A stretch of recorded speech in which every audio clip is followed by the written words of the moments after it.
Good morning, everyone. It's Natalie Alicia Gold with the Gold Standard, and today I am joined with one of my friends, Olga Mack.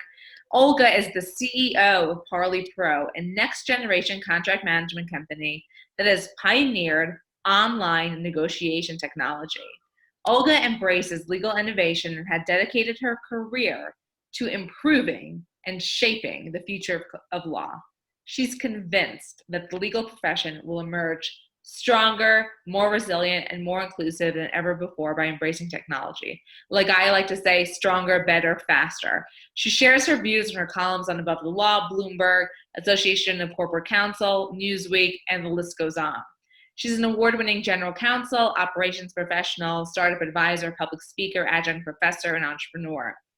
She co-founded Sun Law, an organization dedicated to preparing women in-house attorneys to become general counsels and legal leaders, and Wise to help law firm partners become rainmakers. She authored Get on Board, Earning Your Ticket to a Corporate Board Seat, and Fundamentals of Smart Contract Security. It is a pleasure and an honor to have my friend Olga. Hi, Olga. Hi, Natalie. I am excited to be here. I wanted to speak to you for such a long time. This is amazing. So you, my darling girl, are truly changing what law looks like. So what has to change in the law? That is a big question. That is a big question.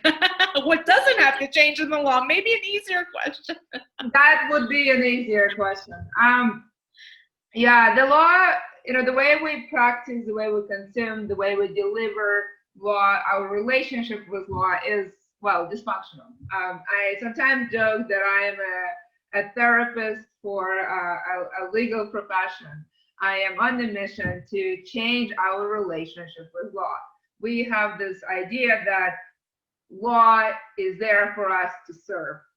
And I think the law should be serving us. And really, we need to be empowering our stakeholders. We need to really know what's going on. We, for a little too long, have accepted a reality that we do not know what's in our agreement. We do not know what law applies when we cross state borders. We do not fully understand bureaucracies. And I think that has to stop. That idea that knowledge of the law is not an excuse, and we are okay not knowing what in our contracts or what's in the law, that has to stop. Olga, you make a great point because a layperson wouldn't know. And most lawyers, we know we're supposed experts in a field. But, the law is how we live our lives. It is so broad. And to your point of when you leave state lines, when you leave country lines, what's happening? Nobody knows. So how are you taking the initiative to make it better? Yeah, so my specific focus is to help legal counsel in-house to know what's at their contracts at scale. So let me kind of take it apart so it makes sense. Any one of us looking at any one contract or any one clause can tell you what it means.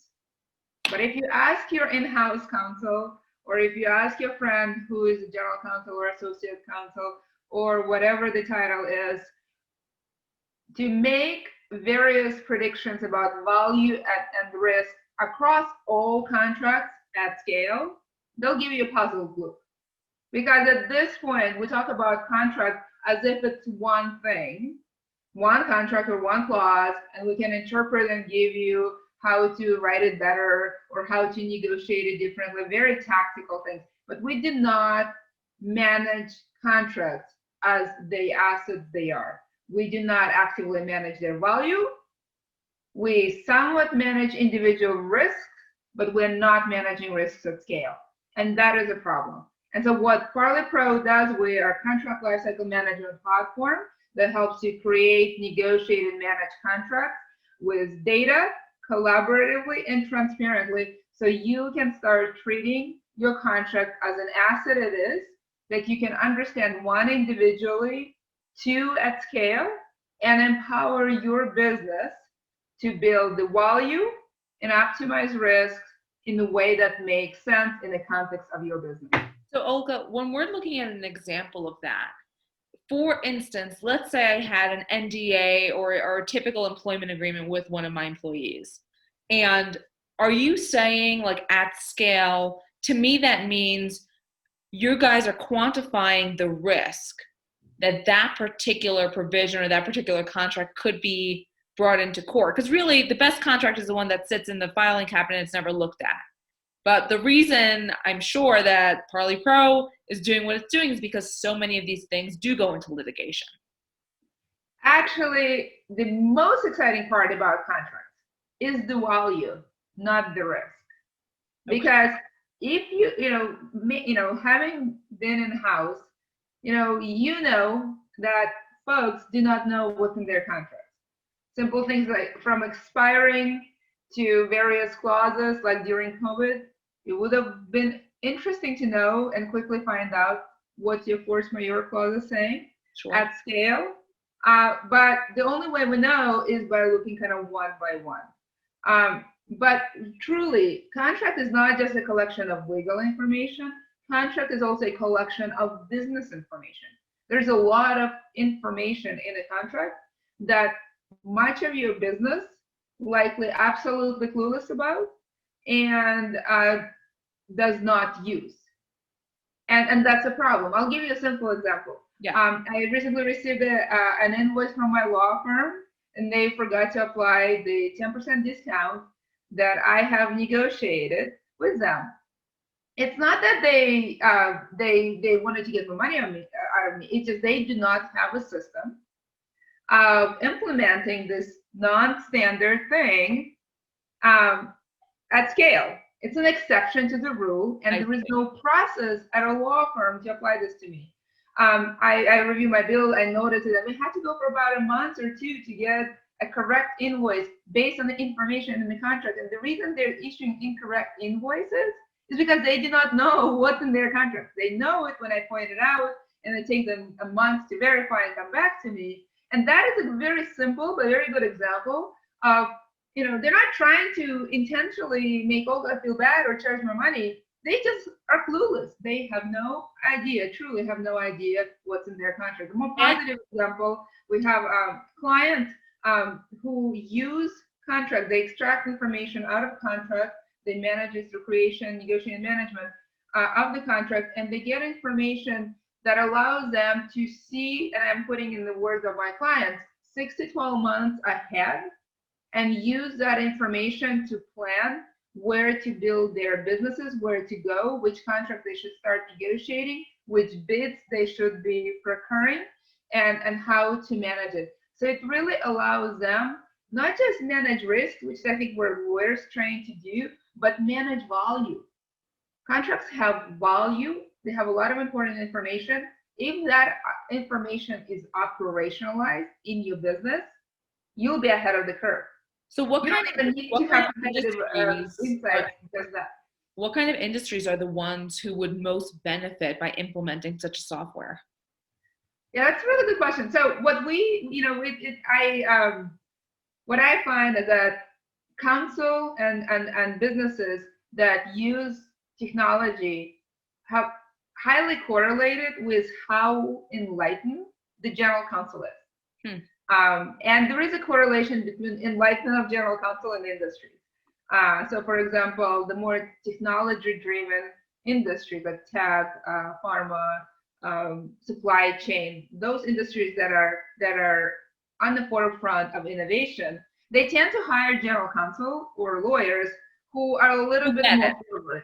Sure. And so we see them use technology like this, but truly, we see it also across other areas, and truly every business. We have some clients who are in nonprofits, and it's amazing if you use that information, your nonprofit would manage value better and can benefit from it as well. So truly every industry, and whether it is used or not, is highly correlated with how enlightened the general counsel is. What I love that you said earlier about your example about the law firm bill, it's so important because it also sows some doubt and, with your end client, like, look, we had this deal and then it took me 2 months for it to get changed. Not to say any, but at the end of the day, the client has a lot of opportunities to go anywhere I mean, everyone is taking money today to be employed by a company. So, so many law firms which are not cutting edge, and protect, and even companies that maybe are not on the front lines of tech and innovation, I think they would do very well by their customers and their clients by implementing this technology. Well, they would definitely be paid sooner, right? Basically, now paying my bill 2 months later, which is probably okay by me, but for the company, that's not good. Right. And then, of course, do you really want your client to point out billing mistakes? No. I mean, is that the conversation you want to have with your clients? No. What you want, a conversation you want to have with your clients, how can I help you to build a better business? What can I do better? That's the conversation that you would like to have with your client, not the conversation, I'm sorry, I forgot to give you a 10% discount. That is not. And by the way, let me check the contract to make sure I really forgot, and then let me get it approved by 3 supervisors.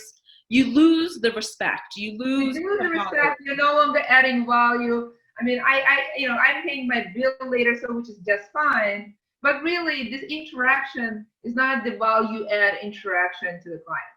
No doubt. So, Olga, you are, though, beyond this particular company, which I hope is a tremendous success for you. Your eyes are much further down. Your vision is greater, which is why we connect, because we both have big, big visions of how we're going to change the world. If you had a magic wand and could wave it in the legal world, what other things would you change? I'm a tech lawyer by design. I went to law school to be a specialist in intellectual property, security, and privacy. I had a very clear vision of why I wanted to law school. And the reason for that is because I immigrated to the United States when I was 13. And I saw through the eyes of somebody from a different culture with fewer opportunity how technology has transformed what my family can do. It had a great impact on my family, it had a great impact on opportunities. I would not be able to go to top 10 law schools if I stayed in the country where I was born. Period. I would not be a lawyer. I would not have had those opportunities. So I really saw the impact technology has on society. And that's why I went to law school, because I really wanted to make sure that everyone benefits from the opportunities that technology creates. What I found when I went to law school, because I think of law as a very pragmatic discipline. We solve problems every day. We're not theoreticians, we're not philosophers. We are applying laws to facts. We give you practical solutions, we solve your problem, we really optimize where you are. And I found law schools being a little bit more theoretical and philosophical than I expected, actually a whole lot more than I expected. A lot, yeah. So I do want to change that. I really would like to see just much more skills, much more value, much more pragmatic teaching. Doing it. I really do want to see it. That would be really kind of where I would start. I also would like, every time I do something what seems like a little crazy in law, there's going to be somebody or multiple somebodies who will tell me, I cannot imagine, for example, lawyers to change their behavior, or I cannot imagine that lawyers would use technology. And my answer to that, go get some imagination.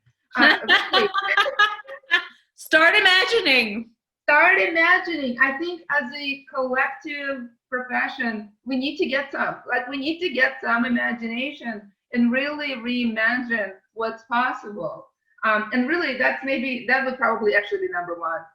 Really to that maybe should be a course in law school, how to imagine a better world. Because I think once you can imagine, lawyers are so smart. They're some of the smartest people I know. I think if they can imagine, all of them can work back into a solution. 100. And that's kind of what I would like to change.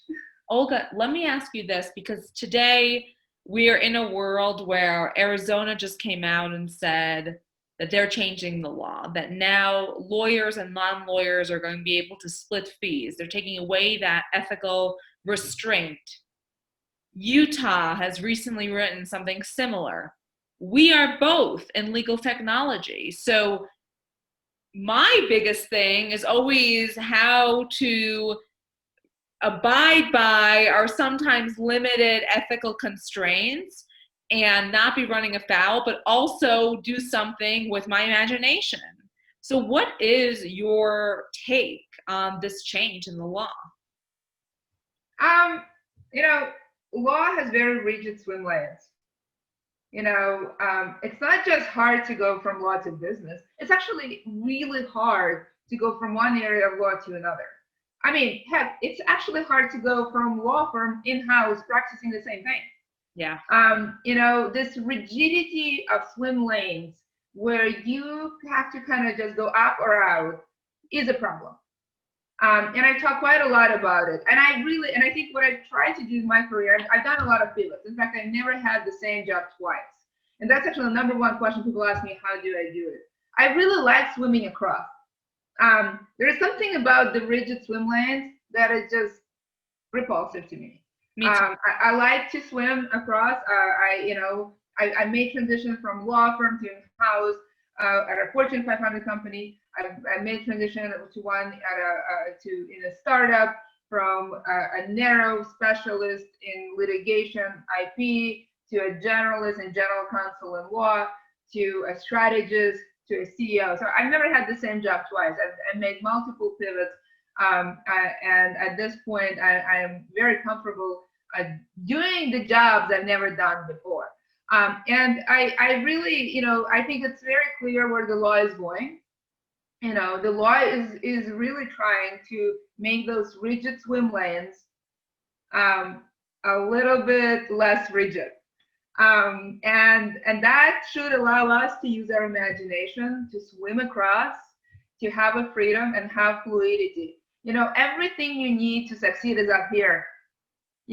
License is great, and it does give you sort of this kind of ability and exclusivity. But honestly, people who self-select to go to law school, who sit through the bar exam, who pass the bar exam, they do not need law to practice law. All they need is up here. They have every. What does that make me? Because I've sat through 3 bar exams, license in 4. Does that make me a crazy lady? I think it does. it makes you a high achiever. Many lawyers are. So I as a lawyer, I'm not threatened by that. I welcome other professionals to join me, to bring something that I may not have.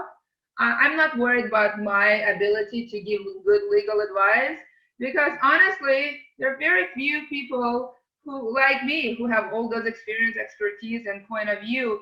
And I know exactly how to add value to the business. I know for a fact that I add a lot of value. So I'm not worried about my opportunities. And I really, that kind of protectionism and place of insecurity where we think we keep people out, that makes a bigger pie, I think it's misguided. I actually think by inviting people in, by enriching law with technology, with business, opportunity, with other people.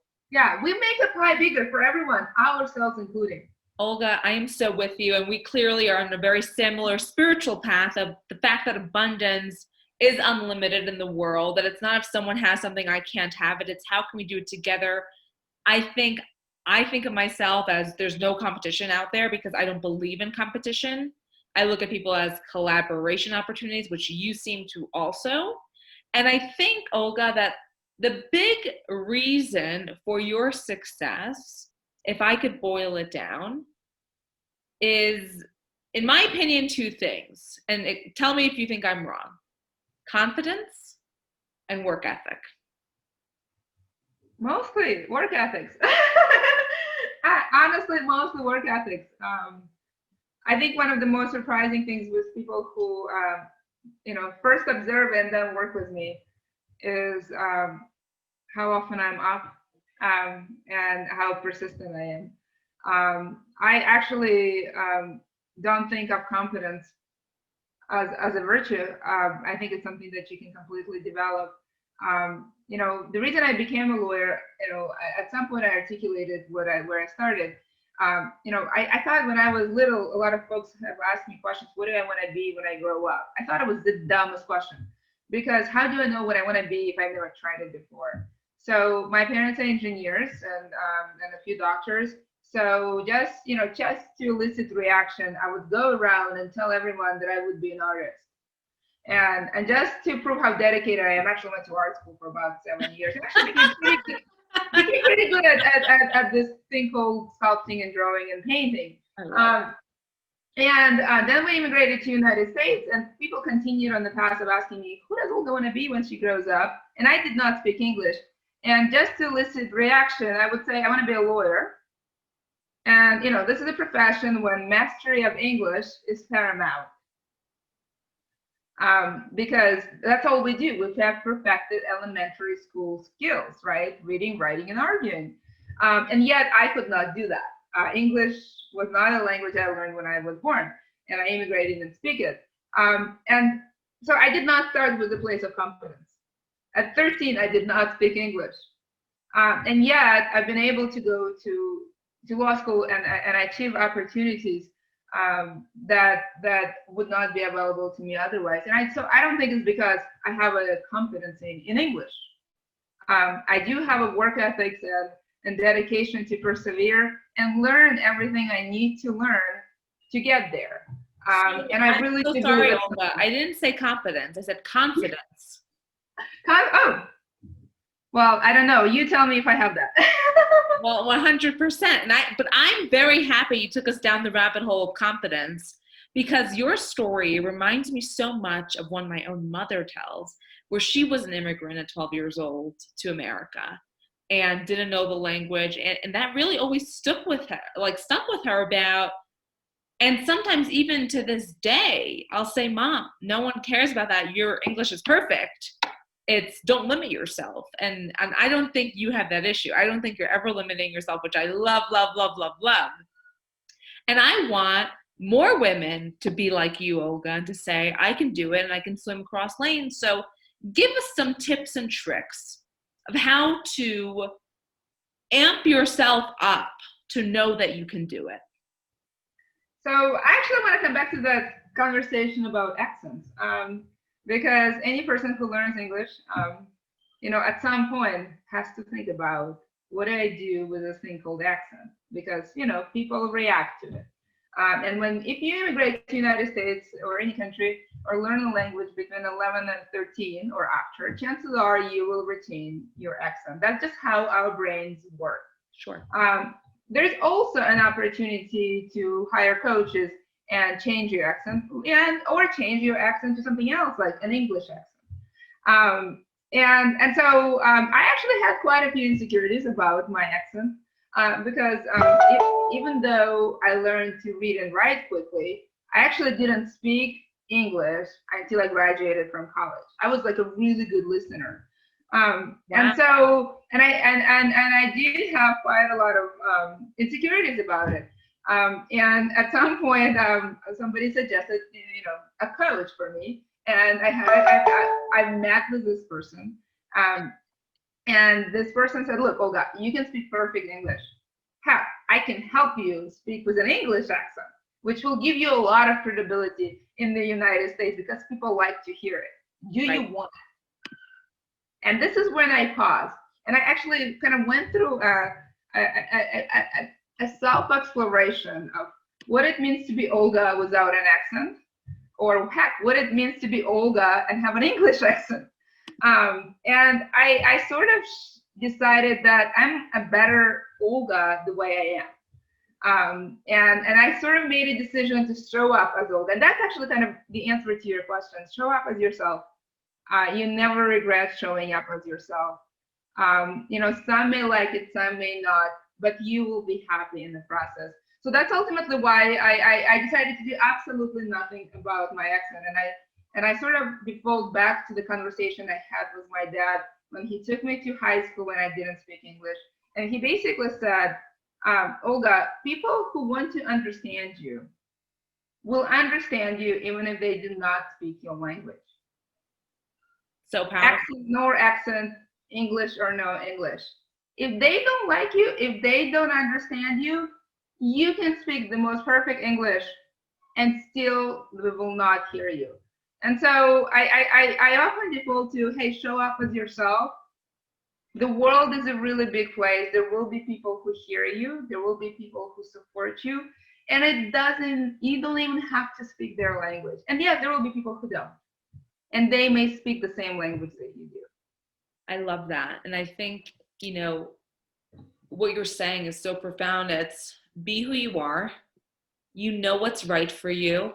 It's the whispers of your soul, the universe, whatever you want to call it. And don't be afraid, because you're going to find your tribe of the right people. You said it beautifully. Thank you. So Olga, tell me a little bit about your family life. I know that you said your husband is a lawyer as well, and you were law school sweethearts. So what is that like, work, with two professionals at home and kid? Tell me about your COVID experience even. I went, right before COVID for a couple of years. I've traveled quite a lot. I traveled probably 70% of the time. What's your favorite place? I just like to explore places I've never been before. I don't even have a favorite place. I mean, I love Italy, and for food and experiences and art. Art is a big part of my life. But honestly, I just like being lost in a place I've never been before and absorb and learn and just kind of experience it. I like to get in the middle of a city without a map or GPS and just wander. And somehow the earth is round. I always get home, and it gives me confidence that we can never be lost because the world is round. And so I just love that. But with my husband, yes, we're law school sweethearts. We went to law school together. I was a year ahead of him. We had a date in my last semester of law school. We had an instant chemistry. I told everyone that I will not be that loser who dates my colleagues and classmates. I will have a social life outside of law. And he's the only person in law school that I chose to date. I just kind of like what I saw. And that's the guy I married. It's very interesting to kind of, we are very different lawyers in a sense. We're both IP lawyers, trained intellectual property lawyers. We have made different paths. So it's very interesting to see what alternative universe would look like. I think objectively, he has a more classic path, and he lives the lives that I could have lived. And so it's very interesting to kind of see that path. He likes that path. It certainly really works out really well for him. I've chosen a different path. I'm fortunate enough to be married to somebody who an equal contributor, actually, to be completely honest with you, a much bigger contributor to raising my family. I have two beautiful daughters, 9 and 11, and my husband is much more involved in raising them than I am, because he really wanted to be a dad, and I was sort of a reluctant mom. I wanted kids one day, but he really just wanted kids. And so I think one of the reasons I've been able to do so many things is because I have quite a lot of support from my husband, my partner, and that worked out really well for us. I do remember though when for a long time when we both were in patent litigation, it was kind of sad. We would lie in bed and talk about not just any law, patent law. My husband's a patent lawyer by training, so thank you for that. I'm just saying that's not a romantic conversation, so do not go there. No matter how much you attempt it, even if you fully kind of speak the language and understand that. So that may be the only downside of marrying your law school sweetheart. That's great. And truly, to, like you said, a partner in life. And I think that is so important, because it's a rough world out there, especially as a woman in tech, in legal tech, and changing the way things have always been done. That is not an easy path to go on. It's an admirable one. It's an amazing one. We need more but it's not the easiest. And I think it's so important to really know that we're not an island and that the person that we're with is with us 100% on our journey. Yeah, absolutely. But you do have a point that, you know, law has its challenges, being inclusive. Tech has a challenge being inclusive, and somehow the marriage of the two does not make it better. So that is Wrongs definitely don't make it right. Is that what you're saying? no, it does not make it right, but it doesn't make it better. And that going back to your question about what would I change, that would be something maybe if I had a one, I would love to see change because we know for a fact that there are a lot of women lawyers, and many of them are in-house departments. We know for a fact that they do consume legal technology, and yet somehow the creator of that technology did not reflect the consumers of that technology. And I find that puzzling, and I often wonder why. It's more of a theoretical question, but I like to ask that. I think that's a very interesting question. So if we could go back in time to your 13-year-old self that just came to this country, what would be the one piece of advice you would give to her? That's a really good question. I think it's actually kind of showing up as yourself. It took me a little while. It really did. Because as I said, I had many reservations about English as my second language, my accent. I never imagined that I would practice law. Never imagined that technology would be something I'm passionate about. Never imagined that I would be so much driven by justice. And so I kind of had an imagination problem. And overcoming that fear of showing up as yourself and truly find what drives you. In my case, it's learning, it's impact, and it's justice. And being open to what world gives you at every turn, and asking that helped me learn impact and get to a better path of justice. That took me a while, and that a lot of it starts with showing up as yourself, knowing what's important to you, and that took a while. I will say, Olga, that 13-year-old version of yourself should be very proud of the woman who shows up as herself, inspires others to show up as themselves, and is a beautiful person inside and out that is truly changing the world. So thank you, Olga, for being here with me today and for being a guest on The Gold Standard. You are amazing, and I cannot wait to continue to see you shine. Thank you so much, Natalie. It was a lot of fun. It was so much fun.